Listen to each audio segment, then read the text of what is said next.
ਵਾਹਿਗੁਰੂ ਜੀ ਕਾ ਖਾਲਸਾ ਵਾਹਿਗੁਰੂ ਜੀ ਕੀ ਫਤਿਹ। ਸਾਧ ਸੰਗਤ ਅੱਜ ਵਿਚਾਰ ਕਰਨੀ ਹੈ। ਭਗਤ ਰਵਿਦਾਸ ਜੀ ਨੂੰ ਗੁਰੂ ਰਵਿਦਾਸ ਜੀ ਕਹਿਣਾ ਹੈ ਜਾਂ ਭਗਤ ਰਵਿਦਾਸ ਜੀ ਕਹਿਣਾ ਹੈ। ਸੋ ਸਾਧ ਸੰਗਤ, ਬਹੁਤ ਸਾਰੇ ਲੋਕ YouTube 'ਤੇ ਹੋਰ ਆਮ ਪਿੰਡਾਂ 'ਚ ਲੜਾਈਆਂ ਝਗੜੇ ਕਰਦੇ ਫਿਰਦੇ ਨੇ। ਸਾਡੇ ਗੁਰੂ ਨੂੰ ਗੁਰੂ ਰਵਿਦਾਸ ਕਹੋ, ਭਗਤ ਨਹੀਂ ਕਹਿਣਾ ਕਿਸੇ ਨੇ। ਦਰਅਸਲ ਉਹ ਲੋਕ ਜਿਨ੍ਹਾਂ ਨੂੰ ਸਮਝ ਨਹੀਂ ਹੁੰਦੀ, ਜਿਹਨਾਂ ਨੂੰ ਪਤਾ ਨਹੀਂ ਹੈ ਵੀ ਭਗਤ ਅਤੇ ਗੁਰੂ ਅਤੇ ਗੁਰਮੁਖ ਸਨਮੁਖ, ਗੁਰੂ ਦਾ ਪਿਆਰਾ, ਇਹ ਸਭ ਇੱਕੋ ਹਨ, ਭਾਈ। ਇਹਦੇ ਅਰਥ ਇੱਕੋ ਹਨ ਜੋ ਗੁਰੂ ਗ੍ਰੰਥ ਸਾਹਿਬ ਮਹਾਰਾਜ ਜੀ ਦੇ ਵਿੱਚ ਲਿਖ ਦਿੱਤੇ, ਦਰਜ ਕਰ ਦਿੱਤੇ, ਕਿਉਂਕਿ ਮਹਾਰਾਜ ਕਿਸੇ ਨਾਲ ਵਿਤਕਰਾ ਨਹੀਂ ਕਰਦੇ। ਦਰਅਸਲ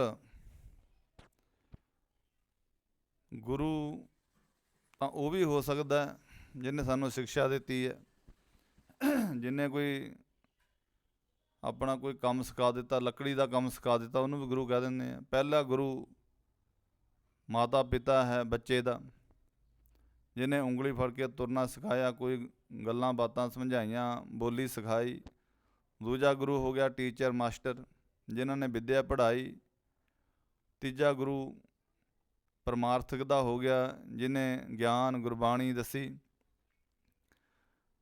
ਅਤੇ ਉਹ ਵੀ ਗੁਰੂ ਹਨ ਜਿਹੜੇ ਕੋਈ ਪਲੰਬਰ ਦਾ ਕੰਮ ਸਿਖਾਉਂਦਾ, ਕੋਈ ਲੱਕੜੀ ਦਾ ਕੰਮ ਸਿਖਾਉਂਦਾ ਹੈ, ਕੋਈ ਮਕੈਨੀਕਲ ਸਿਖਾਉਂਦਾ ਹੈ, ਕਾਰਾਂ ਟਰੱਕਾਂ ਬੱਸਾਂ ਦਾ, ਉਹਨੂੰ ਵੀ ਗੁਰੂ ਕਿਹਾ ਜਾਂਦਾ। ਪਰ ਸਾਧ ਸੰਗਤ, ਦਰਅਸਲ ਭਗਤ ਨੂੰ ਮਹਾਰਾਜ ਨੇ ਇਤਨਾ ਵੱਡਾ ਦਰਜਾ ਦਿੱਤਾ ਹੈ, ਜਿਹਨੂੰ ਇਹ ਛੋਟਾ ਜਿਹਾ ਲਫ਼ਜ਼ ਸਮਝਦੇ ਨੇ ਭਗਤ। ਭਗਤ ਤਾਂ ਬਹੁਤ ਵੱਡਾ ਲਫ਼ਜ਼ ਹੈ। ਭਗਤ ਐਵੇਂ ਨਹੀਂ ਬਣਿਆ ਜਾਂਦਾ, ਕਈ ਜਨਮਾਂ ਦੀ ਭਗਤੀ ਹੁੰਦੀ ਹੈ। ਜਿਹੜਾ ਪੂਰਨ ਭਗਤੀ ਕਰਦਾ ਉਹਨੂੰ ਭਗਤ ਕਿਹਾ ਜਾਂਦਾ ਹੈ। ਭਗਤ ਦੇ ਬਰਾਬਰ ਮਹਾਰਾਜ ਨੇ, ਉਹਦੀ ਬਰਾਬਰਤਾ ਕੋਈ ਨਹੀਂ ਕਰ ਸਕਦਾ। ਮਹਾਰਾਜ ਨੇ ਫਰਮਾਨ ਕੀਤਾ ਗੁਰਬਾਣੀ ਦੇ ਵਿੱਚ, ਪੰਡਤ ਸੂਰ ਸਤਰਪਤ ਰਾਜਾ ਭਗਤ ਬਰਾਬਰ ਔਰ ਨਾ ਕੋਈ। ਕਹਿੰਦੇ ਬਹੁਤ ਵੱਡਾ ਪੰਡਤ, ਉਹ ਪੰਡਤ ਨਹੀਂ ਜਿਹਨੇ ਤਿਲਕ ਲਾ ਲਿਆ, ਧੋਤੀ ਲਾ ਲਈ। ਪੰਡਤ ਦਰਅਸਲ ਉਹ ਹੁੰਦੇ ਨੇ ਜਿਨ੍ਹਾਂ ਨੂੰ ਬਹੁਤ ਜ਼ਿਆਦਾ ਗਿਆਨ ਵਿੱਦਿਆ ਹੋਵੇ, ਵਿੱਦਿਆ ਹਾਸਲ ਕੀਤੀ ਹੋਵੇ, ਵਿਦਵਤਾ ਹੋਵੇ ਹਰ ਇੱਕ ਚੀਜ਼ ਦੀ, ਸਹਿਸਕ੍ਰਿਤੀ ਦੀ, ਹੋਰ ਅਨੇਕਾਂ ਪ੍ਰਕਾਰ ਦੀ ਵਿੱਦਿਆ ਉਹਦੇ ਕੋਲ ਹੋਵੇ, ਬਹੁਤ ਸਾਰਾ ਗਿਆਨ ਹੋਵੇ, ਉਹਨੂੰ ਪੰਡਤ ਕਹਿੰਦੇ ਨੇ। ਗਿਆਨੀ ਕਹਿ ਲਓ, ਪੰਡਤ ਕਹਿ ਲਓ। ਸੂਰ ਹੈ ਤਾਂ ਦੋ ਅੱਖਰਾਂ ਦਾ, ਸੂਰ ਸੂਰਮਾ। ਸੂਰਮਾ ਉਹਨੇ ਜਿਹਨੇ ਧਰਮ ਦੇ ਯੁੱਧ ਦੇ ਵਿੱਚ ਪਰਮ ਗਤੀ ਨੂੰ ਪ੍ਰਾਪਤ ਹੋਇਆ ਹੋਵੇ। ਧਰਮ ਦਾ ਯੁੱਧ ਆਪਣੇ ਘਰੇਲੂ ਲੜਾਈ ਨਹੀਂ, ਪਰਿਵਾਰ ਦੀ ਲੜਾਈ ਨਹੀਂ, ਜਰ ਜੋਰੂ ਦੀ ਲੜਾਈ ਨਹੀਂ।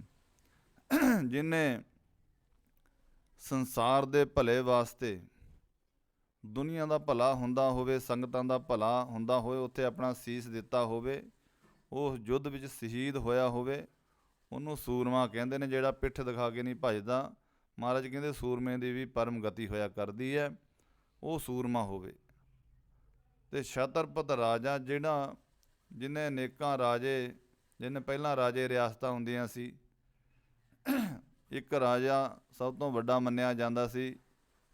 ਕਈ ਰਾਜੇ ਕਈ ਮੀਲਾਂ ਤੱਕ ਉਹਦਾ ਸਤਿਕਾਰ ਵਾਸਤੇ ਖੜ੍ਹਦੇ ਹੁੰਦੇ ਸੀ। ਸੋਨੇ ਦੇ ਛਤਰ ਹੁੰਦੇ ਸੀ, ਛਤਰ ਲੈ ਕੇ ਰਾਜੇ ਵੀ ਖੜ੍ਹਿਆ ਕਰਦੇ ਸੀ ਉਹਦੇ ਸਨਮਾਨ ਵਾਸਤੇ। ਉਹਨੂੰ ਛਤਰਪਤ ਰਾਜਾ ਕਹਿੰਦੇ ਸੀ। ਉਹਦੀ ਵੀ ਤਪੱਸਿਆ ਦੇ ਨਾਲ ਹੀ ਰਾਜ ਮਿਲਦਾ ਨਾ, ਜਿਹਨੂੰ ਸਾਰੀ ਦੁਨੀਆ ਸਲਾਮਾ ਕਰਦੀ ਹੋਵੇ। ਸੋ ਮਹਾਰਾਜ ਕਹਿੰਦੇ ਪੰਡਤ ਸੂਰ ਛਤਰਪਤ ਰਾਜਾ ਭਗਤ ਬਰਾਬਰ ਔਰ ਨਾ ਕੋਈ। ਜਿਹਨੂੰ ਇਹ ਛੋਟਾ ਲਫ਼ਜ਼ ਸਮਝਦੇ ਨੇ ਭਗਤ, ਬਹੁਤ ਤਪੱਸਿਆ ਭਗਤੀ ਕਰਕੇ ਭਗਤ ਬਣਦਾ ਹੈ। ਜਨਮਾਂ ਜਨਮਾਂ ਦੀ ਭਗਤੀ ਕਰਕੇ। ਮਹਾਰਾਜ ਕਹਿੰਦੇ ਨਾ ਉਹਦੇ ਬਰਾਬਰ ਸੂਰਮਾ, ਨਾ ਕੋਈ ਗਿਆਨੀ ਪੰਡਤ ਹੈ, ਨਾ ਕੋਈ ਛਤਰਪਤ ਰਾਜਾ ਹੈ। ਭਗਤ ਦੇ ਬਰਾਬਰ ਹੋਰ ਕੋਈ ਹੈ ਹੀ ਨਹੀਂ। ਸੋ ਇਸ ਕਰਕੇ ਜਿਹੜਾ ਭਗਤ ਹੈ, ਭਗਤ ਦਾ ਲਫ਼ਜ਼ ਬਹੁਤ ਵੱਡਾ ਹੈ। ਬਹੁਤ ਸਾਰੇ ਕੋਈ ਕਹਿੰਦੇ ਅਸੀਂ ਭਗਤੀ ਕਹਾਂਗੇ, ਗੁਰੂ ਨਹੀਂ ਕਹਿਣਾ।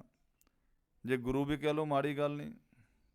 ਸਾਨੂੰ ਸਿਕਸ਼ਾ ਰੋਜ਼ ਭਗਤ ਰਵਿਦਾਸ ਜੀ ਦਿੰਦੇ ਹਨ ਬਾਣੀ ਦੇ ਵਿੱਚ। ਗੁਰੂ ਵੀ ਕਹਿ ਲਓ, ਪਰ ਇਹ ਬਰਾਬਰ ਹੈ, ਇਹਨੂੰ ਵੱਡਾ ਛੋਟਾ ਨਾ ਸਮਝਿਆ ਜਾਵੇ। ਜੋ ਗੁਰਬਾਣੀ ਦੇ ਵਿੱਚ ਲਿਖਤਾ, ਭਾਈ ਲਿਖਤਾ, ਗੁਰਮੁਖ ਲਿਖਤਾ, ਸਨਮੁਖ ਲਿਖਤਾ, ਪਿਆਰਾ ਲਿਖਦਾ, ਬਾਬਾ ਲਿਖਦਾ ਤੇ ਸਾਧ ਸੰਗਤ ਇਹ ਇੱਕੋ ਮਹਾਰਾਜ ਦੇ ਵਿੱਚ ਊਚ ਨੀਚ ਵੱਡਾ ਛੋਟਾ ਤਾਂ ਹੈ ਹੀ ਨਹੀਂ। ਇਹੀ ਤਾਂ ਗੁਰੂ ਗ੍ਰੰਥ ਸਾਹਿਬ ਮਹਾਰਾਜ ਦੇ ਵਿਸ਼ੇਸ਼ਤਾ ਹੈ। ਵੇਦ 'ਚ ਕੋਈ ਵੱਡਾ ਛੋਟਾ ਹੈ ਹੀ ਨਹੀਂ, ਸਭ ਨੂੰ ਬਰਾਬਰ ਦਾ ਦਰਜਾ ਦਿੱਤਾ ਹੋਇਆ। ਇਸ ਕਰਕੇ ਸਾਧ ਸੰਗਤ ਅੱਜ ਭਗਤ ਰਵਿਦਾਸ ਵਾਲੇ ਕਹਿੰਦੇ ਨੇ ਗੁਰੂ ਕਹੋ, ਕੱਲ੍ਹ ਨੂੰ ਕਹਿਣਗੇ ਧੰਨਾ ਭਗਤ ਨਾ ਕਹੋ, ਗੁਰੂ ਧੰਨਾ ਕਹੋ। ਪਰਸੋਂ ਨੂੰ ਕਹਿਣਗੇ ਸੈਣ ਭਗਤ ਨਾ ਕਹੋ, ਗੁਰੂ ਜੀ ਕਹੋ, ਗੁਰੂ ਸੈਣ ਜੀ। ਸੈਣ ਭਗਤ ਜੀ ਦਾ ਪ੍ਰਤਾਪਪੁਰਾ ਪਿੰਡ ਹੈ ਇੱਧਰ ਨਕੋਦਰ ਵੱਲ। ਅਸੀਂ ਉੱਥੇ ਕੀਰਤਨ ਕਰਨ ਜਾਂਦੇ ਹੁੰਦੇ ਸੀ। ਰਾਤ ਨੂੰ ਵੀ ਦੀਵਾਨ ਸਜਦਾ, ਬਹੁਤ ਜੋੜ ਮੇਲਾ ਹੁੰਦਾ। ਤਕਰੀਬਨ ਆਲ ਵਰਲਡ ਤੋਂ ਸੰਗਤਾਂ ਆਉਂਦੀਆਂ, ਨਾਈ ਭਾਈਚਾਰਾ, ਜਿਨ੍ਹਾਂ ਵਿੱਚੋਂ ਭਗਤ ਸੈਣ ਜੀ ਹੋਏ ਨੇ। ਕਥਾ ਕੀਰਤਨ ਸਾਰੀ ਰਾਤ, ਅਟੁੱਟ ਲੰਗਰ ਵਰਤਦਾ, ਬਹੁਤ ਜ਼ਿਆਦਾ ਇਕੱਠ ਹੁੰਦਾ ਹੈ। ਉਹਨਾਂ ਨੇ ਵੀ ਕਦੀ ਨਹੀਂ ਕਿਹਾ ਵੀ ਇਹ ਸਾਡੇ ਇਹਨਾਂ ਨੂੰ ਗੁਰੂ ਕਹੋ। ਉਹਨਾਂ ਨੂੰ ਗਿਆਨ ਹੈ ਵੀ ਭਗਤ ਦਾ ਵੀ ਬਹੁਤ ਵੱਡਾ ਦਰਜਾ ਹੁੰਦਾ, ਭਗਤ ਹੀ ਸਭ ਤੋਂ ਵੱਡਾ ਹੁੰਦਾ। ਸੋ ਇਸ ਕਰਕੇ ਸਾਰੇ ਕਹਿਣ ਲੱਗ ਜਾਣਗੇ, ਭਾਵੇਂ ਗੁਰੂ ਕਹਿ ਲਓ, ਭਗਤ ਕਹਿ ਲਓ, ਇਹ ਵਿਵਾਦ ਵਿੱਚ ਨਹੀਂ ਪੈਣਾ ਚਾਹੀਦਾ। ਇੱਕ ਹੋਰ ਵੱਡਾ ਵੱਡਾ ਦਾੜਾ ਪ੍ਰਕਾਸ਼ ਹੈ, ਦੇਖਣ ਨੂੰ ਬਹੁਤ ਵੱਡੇ ਗਿਆਨੀ ਲੱਗਦੇ ਹਨ। ਉਹ ਵੀ ਇੱਦਾਂ ਕਹਿੰਦੇ ਨੇ, ਗੁਰਬਾਣੀ 'ਚ ਗੁਰੂ ਨਾਨਕ ਪਾਤਸ਼ਾਹ ਨੂੰ ਕਿਹੜੇ ਗੁਰੂ ਲਿਖਿਆ ਹੋਇਆ, ਹੋਰ ਕਿਸੇ ਗੁਰੂ ਨੂੰ ਕਿਹੜੇ ਗੁਰੂ ਲਿਖਿਆ। ਦਰਅਸਲ ਉਹ ਲੋਕ ਚੈਨਲ 'ਤੇ ਬਹਿ ਕੇ ਵੱਡੇ ਵੱਡੇ ਚੈਨਲ ਖੋਲ੍ਹ ਲੈਂਦੇ ਨੇ। ਗੁਰਬਾਣੀ ਕਦੇ ਪੜ੍ਹੀ ਨਹੀਂ, ਸੰਪੂਰਨ ਬਾਣੀ ਸਹਿਜ ਪਾਠ ਨਹੀਂ ਕੀਤਾ, ਗੁਰਬਾਣੀ ਪੜ੍ਹੀ ਨਹੀਂ। ਜੇ ਪੜ੍ਹੀ ਹੈ ਤਾਂ ਉਹਨਾਂ ਨੂੰ ਯਾਦ ਨਹੀਂ ਰਹਿੰਦਾ ਵੀ ਗੁਰੂ ਨਾਨਕ ਪਾਤਸ਼ਾਹ ਨੂੰ ਗੁਰੂ ਕਿਹਾ ਜਾਂ ਨਹੀਂ। ਉਹਨਾਂ ਨੂੰ ਗੁਰੂ ਇਸ ਵਾਸਤੇ ਕਿਹਾ ਹੈ, ਉਹਨਾਂ ਨੇ ਸਾਰੇ ਭਗਤਾਂ ਨੂੰ ਇਕੱਤਰ ਕੀਤਾ, ਉਹਨਾਂ ਦੀ ਬਾਣੀ ਇਕੱਤਰ ਕੀਤੀ ਹੈ। ਊਚ ਨੀਚ ਦਾ ਜਿਹੜਾ ਭਾਵ ਸੀ ਉਹ ਮਿਟਾ ਕੇ, ਖ਼ਤਮ ਕਰਕੇ ਸਭ ਭਗਤਾਂ ਨੂੰ ਉੱਚੇ ਚੁੱਕ ਦਿੱਤਾ। ਇਸ ਕਰਕੇ ਸਾਰਿਆਂ ਨੂੰ ਉੱਚੇ ਚੁੱਕਣ ਵਾਲੇ ਗੁਰੂ ਨਾਨਕ ਪਾਤਸ਼ਾਹ ਦੀ ਸੋਚ, ਕੁਝ ਬਾਣੀ ਗੁਰੂ ਨਾਨਕ ਪਾਤਸ਼ਾਹ ਨੇ ਇਕੱਤਰ ਕੀਤੀ, ਕੁਝ ਗੁਰੂ ਅਰਜਨ ਦੇਵ ਸੱਚੇ ਪਾਤਸ਼ਾਹ ਨੇ ਮੰਗਵਾਈ, ਇਕੱਤਰ ਕੀਤੀ। ਸਾਰੇ ਹੀ ਇੱਕੋ ਜੋਤ ਹੈ, ਰਲ ਮਿਲ ਕੇ ਇਹਨਾਂ ਨੇ ਧੰਨ ਧੰਨ ਸ੍ਰੀ ਗੁਰੂ ਗ੍ਰੰਥ ਸਾਹਿਬ ਮਹਾਰਾਜ ਦੀ ਬੀੜ ਜੋ ਤਿਆਰ ਕੀਤੀ, ਉਹਦੇ ਵਿੱਚ ਤਰਤੀਬਵਾਰ ਰਾਗਾਂ ਸਮੇਤ ਅਤੇ ਸਾਧ ਸੰਗਤ ਸਾਰੇ ਭਗਤਾਂ ਨੂੰ ਜਿਤਨਾ ਵੀ ਵੱਡਾ ਦਰਜਾ ਸੀ, ਸਤਿਕਾਰ ਜੋ ਗੁਰੂ ਨਾਨਕ ਦੇਵ ਜੀ ਦਾ ਸਤਿਕਾਰ ਹੈ, ਉਹੀ ਉਹਨਾਂ ਦਾ ਸਤਿਕਾਰ। ਇਤਨੀ ਵੱਡੀ ਇਸ ਕਲਯੁਗ ਦੇ ਵਿੱਚ, ਇਸ ਸਮੇਂ ਤੋਂ ਪਹਿਲਾਂ ਵੀ ਕਿਸੇ ਨੇ ਐਡਾ ਵੱਡਾ ਪਰਉਪਕਾਰ ਨਹੀਂ ਕੀਤਾ ਊਚ ਨੀਚ ਮਿਟਾਉਣ ਵਾਸਤੇ। ਜਿਹੜੇ ਲੋਕ ਕਹਿੰਦੇ ਨੇ ਇੱਦਾਂ ਕਹੋ, ਸਾਡੀ ਬਾਣੀ ਕੱਢ ਦਿਓ, ਉਹ ਉਸੇ ਪੋਜੀਸ਼ਨ 'ਤੇ ਫਿਰ ਜਾਣਾ ਚਾਹੁੰਦੇ ਹਨ ਜੋ ਪਹਿਲਾਂ ਸੀ। ਸੋ ਇਸ ਕਰਕੇ ਸਾਧ ਸੰਗਤ, ਜਿਹੜੇ ਬੰਦੇ ਕਹਿੰਦੇ ਨੇ ਗੁਰੂ ਨਾਨਕ ਪਾਤਸ਼ਾਹ ਨੂੰ ਗੁਰੂ ਨਹੀਂ ਲਿਖਿਆ, ਲਿਖਿਆ ਹੈ ਗੁਰਬਾਣੀ ਦੇ ਵਿੱਚ, ਪਰ ਉਹਨਾਂ ਨੇ ਪੜ੍ਹੀ ਨਹੀਂ ਹੋਣੀ। ਜੇ ਪੜ੍ਹੀ ਹੈ ਤਾਂ ਭੁੱਲ ਗਏ, ਸਮਝ ਨਹੀਂ ਹੋਣੀ। ਕਿਉਂਕਿ ਕਈ ਵਾਰ ਸ਼ਬਦ ਆਉਂਦਾ ਮਹਾਰਾਜ ਨੂੰ ਗੁਰੂ ਦੱਸਿਆ ਹੋਇਆ ਗੁਰੂ ਨਾਨਕ ਪਾਤਸ਼ਾਹ ਨੂੰ। ਇਹ ਵੀ ਲਿਖਿਆ, ਨਾਨਕ ਨੀਚ ਕਹੇ ਵਿਚਾਰ, ਨਾਨਕ ਦਾਸ ਬਿਨਵੰਤ ਨਾਨਕ। ਇਹ ਮਹਾਰਾਜ ਨੇ ਆਪਣੀ ਬਾਣੀ ਨੀਵੇਂ ਹੋ ਕੇ ਲਿਖੀ ਹੈ, ਦਾਸ ਕਹਿ ਕੇ, ਨੀਚ ਕਹਿ ਕੇ, ਬੇਨਤੀ ਕਰਦਾ ਕਹਿ ਕੇ। ਪਰ ਸਾਧ ਸੰਗਤ ਕਈ ਜਗ੍ਹਾ ਗੁਰੂ ਆਉਂਦਾ ਹੈ। ਉਹ ਇਹ ਵੀ ਦੱਸਦੇ, ਮੈਂ ਕਿਸੇ ਤੋਂ ਸੁਣਿਆ YouTube 'ਤੇ, ਵੀ ਉਹਦੇ ਬਾਬਾ ਵੀ ਨਹੀਂ ਕਿਹਾ ਹੋਇਆ ਬਾਬੇ ਨਾਨਕ ਨੂੰ, ਐਵੇਂ ਲੋਕਾਂ ਨੇ ਬਣਾਇਆ ਹੋਇਆ। ਬਾਬਾ ਵੀ ਲਿਖਿਆ ਹੋਇਆ ਅਤੇ ਗੁਰੂ ਵੀ ਲਿਖਿਆ ਹੋਇਆ। ਉਹ ਸਾਧ ਸੰਗਤ ਕਿੱਥੇ ਲਿਖਿਆ ਹੋਇਆ? ਮਹਾਰਾਜ ਕਹਿੰਦੇ, ਬਿਨ ਗੁਰ ਪੂਰੇ ਨਾਹੀ ਉਧਾਰ, ਬਾਬਾ ਨਾਨਕ ਆਖੈ ਇਹੋ ਵਿਚਾਰ। ਬਿਨਾਂ ਗੁਰੂ ਤੇ ਪੂਰੇ ਗੁਰੂ ਤੋਂ ਬਗੈਰ ਉਧਾਰ ਨਹੀਂ ਹੋਣਾ। ਬਾਬਾ ਨਾਨਕ ਇਸ ਵਿਚਾਰ ਨੂੰ ਦੱਸਦਾ ਹੈ। ਇਹ ਬਾਬਾ ਲਿਖਿਆ ਹੋਇਆ ਆ ਗਿਆ, ਹੋਰ ਵੀ ਆਉਂਦਾ ਹੈ। ਫਿਰ ਕਹਿੰਦੇ ਗੁਰੂ ਨਹੀਂ ਲਿਖਿਆ।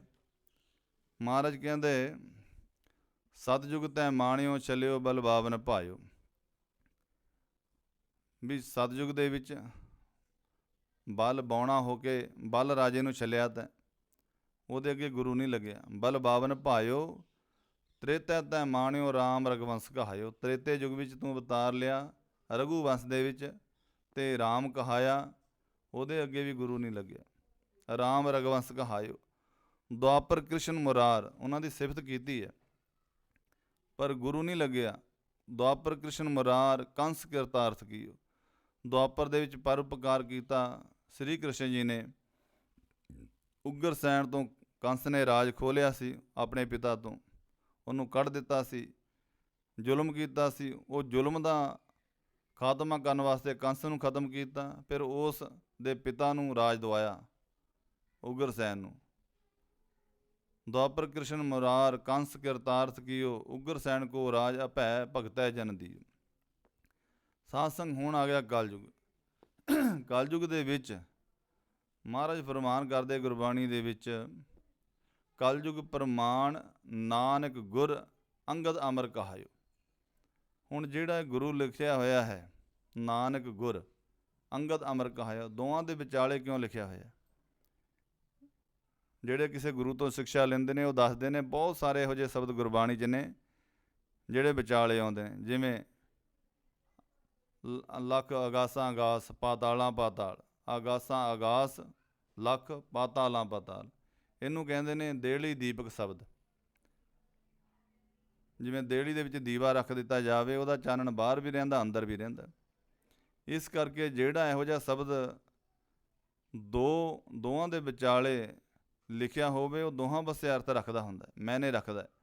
ਜਿਵੇਂ ਕਲਯੁਗ ਪ੍ਰਮਾਣ ਨਾਨਕ ਗੁਰ ਅੰਗਦ ਅਮਰ ਕਹਾਇਓ, ਇਹ ਗੁਰੂ ਨਾਨਕ ਦੇਵ ਮਹਾਰਾਜ ਦੇ ਵੀ ਅੱਗੇ ਗੁਰੂ ਲੱਗੇਗਾ, ਅੰਗਦ ਦੇਵ ਮਹਾਰਾਜ ਦੇ ਵੀ ਗੁਰੂ ਅੱਗੇ, ਫਿਰ ਉਹ ਅਮਰਦਾਸ, ਸਾਰੇ ਉਹਨਾਂ ਨੇ ਗਿਣਤੀ ਦੇ ਅੱਗੇ ਤੋਂ ਅੱਗੇ। ਅਵਚਲ ਅਟਲ ਆਦਿ ਪੁਰਖ ਫਰਮਾਇਓ। ਅੱਗੇ ਆਉਂਦਾ ਸਭ ਤੋਂ ਅਖੀਰਲੀ ਪੰਗਤੀ,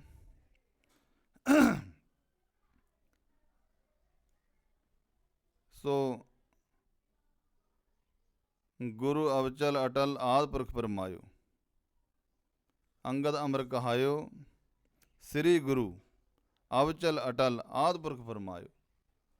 ਵੀ ਸ੍ਰੀ ਗੁਰੂ ਇੱਥੇ ਫੇਰ ਲੱਗਿਆ, ਉਹਦਾ ਰਾਜ ਅਵਚਲ ਰਹਿਣਾ, ਜਿਹੜਾ ਨਾ ਖਤਮ ਹੋਵੇ, ਅਟਲ ਰਹਿਣਾ ਹੈ, ਬਿਲਕੁਲ ਅਟਲ ਰਹਿਣਾ ਹੈ, ਇਹ ਜੁਗਾਂ ਜੁਗੰਤਰਾਂ ਤੱਕ ਇੱਦਾਂ ਹੀ ਰਹਿਣਾ ਹੈ। ਆਦਿ ਪੁਰਖ ਫਰਮਾਇਓ, ਇਹ ਸਮਝ ਲਓ ਵੀ ਆਦਿ ਪੁਰਖ ਅਕਾਲ ਪੁਰਖ ਨੇ ਹੀ ਫਰਮਾਇਆ ਹੋਇਆ ਹੈ, ਉਹਨੇ ਧੁਰਕੀ ਬਾਣੀ ਭੇਜੀ ਹੋਈ ਹੈ ਵੀ ਗੁਰੂ ਨਾਨਕ ਮਹਾਰਾਜ ਦਾ ਰਾਜ ਸਦਾ ਰਹਿਣਾ ਹੈ। ਇਸ ਕਰਕੇ ਗੁਰੂ ਵੀ ਮਹਾਰਾਜ ਵਾਸਤੇ ਆਇਆ, ਸਾਰੇ ਗੁਰੂਆਂ ਵਾਸਤੇ ਗੁਰੂ ਆਇਆ। ਉਹਨਾਂ ਦੇ ਅੱਗੇ ਗੁਰੂ ਤਾਂ ਲਿਖਿਆ, ਉਹਨਾਂ ਨੇ ਸਾਰਿਆਂ ਨੂੰ ਇਕੱਤਰ ਕੀਤਾ, ਸਾਰਿਆਂ ਦੇ ਮੋਹਰੀ ਬਣੇ, ਸਾਰਿਆਂ ਨੂੰ ਊਚ ਨੀਚ ਭੇਦ ਮਿਟਾਇਆ ਹੈ। ਇਸ ਕਰਕੇ ਉਹ ਸਮਰੱਥ ਗੁਰੂ ਹਨ। ਅਤੇ ਮਹਾਰਾਜ ਨੇ ਤਾਂ ਆਪਣੇ ਆਪ ਨੂੰ ਦਾਸ ਲਿਖਿਆ, ਨੀਚ ਲਿਖਿਆ ਹੈ, ਸਾਰਾ ਕੁਛ ਲਿਖਿਆ ਹੋਇਆ। ਉਹਨਾਂ ਨੇ ਤਾਂ ਕਦੇ ਵੱਡਾ ਵੀ ਕਹਾਇਆ ਨਹੀਂ ਹੈ। ਸੋ ਇੱਕ ਜਗ੍ਹਾ ਹੋਰ ਆਉਂਦਾ ਹੈ, ਧਾਰਨ ਸਵੰਨੀ ਖੜ ਰਤਨ ਜੜਾਵੀ, ਹਰ ਪ੍ਰੇਮ ਪੁਰਖ ਮਨ ਬੁੱਠਾ, ਸਭੇ ਕਾਜ ਸੁਹੇਲੜੇ ਥੀਏ, ਗੁਰੂ ਨਾਨਕ ਸਤਿਗੁਰ ਤੁੱਠਾ। ਇੱਥੇ ਵੀ ਗੁਰੂ ਆਉਂਦਾ ਹੈ।